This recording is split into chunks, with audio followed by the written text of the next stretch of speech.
Okay, this next exercise is a combination of two things. First off, it's a combination of what we've already done last week, the exercise we did with the intuitive gesture. So you can see my intuitive gesture. So we would be doing that exercise again. In this case, it's already been done, but you would be going through that process. But then we'd also be using our pencils this time. And so these are our charcoal pencils. I prefer that you guys get the type that can be sharpened with a hand sharpener or an X-Acto blade. Don't really get the kind that I know they have some that have paper and you can untwine them. Those tend to break, so I would get something that at least is a little more durable. You'll probably need several of them. You won't need just one. You'll probably need 3 or 4 in your hand while you're working. But we're going to work on descriptive line, and the way I like just to demonstrate that, is to show you how we're not going to use line as an outline, but rather as a way to describe the form. So, if I draw this on my page, most people answer that. I ask the question, what is that? And they'll say, that's a circle. But then I correct them and I say, well, no, that's a ball. And the biggest question I get after that is why do you think that's a ball? Well, it's round, of course, but it should have dimension. But the way I've drawn it with this line, it doesn't. It appears flat. So that's why the first inclination we see that is that's a circle. So if I was to draw that same circle, but I change the way I describe that line, I use line quality. Right? I can use thick to thin, light to dark. So as soon as I make, let's say, a thicker line on the bottom might be describing where a shadow might be. A lighter line on the top might be describing where light might be coming from this side, right? We have shadow over here. So now, using only my line, I can describe this form. Now we're going to use this idea, right, of the way we're observing these objects to describe this. So we're not going to just take and outline everything, but we're going to use that line to describe that form. And so I'll demonstrate that real quickly. And so I can look at this and I'll typically use where I see, again, lighter shadow. And I might even hold my pencil in the same way I was holding my vine charcoal in this overhand method. And I can start to lay down my pencil. Right? And I can see where that's going to be darker. Of course, even into here, I can see that. That's going to be really dark, describing that form down there. Even here, I can see where a little bit of the grip from the boot, I can use that to describe. Right?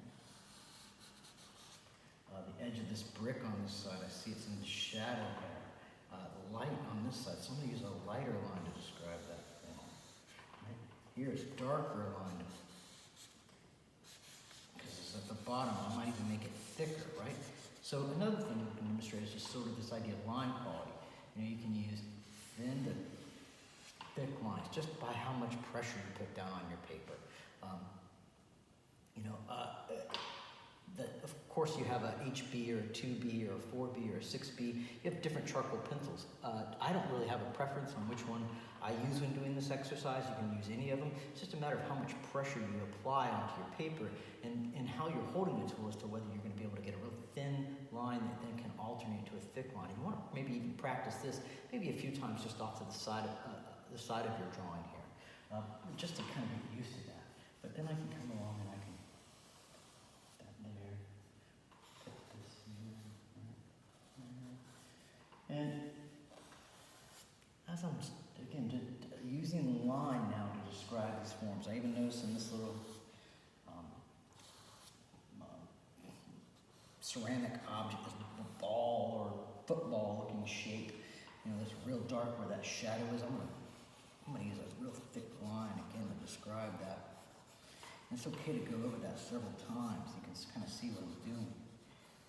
This is really going to help describe the edge of that object. And I can come in and I can put that in there. I can work into the inside of the objects. For now, I will just have you guys concentrate just on the sort of outside edges, or we refer to that sometimes as the contours, but you're not necessarily, again, outlining. You're just thinking about where this line can help describe this form. You know, in some cases, I might not put a line anywhere. I might leave it just as it is.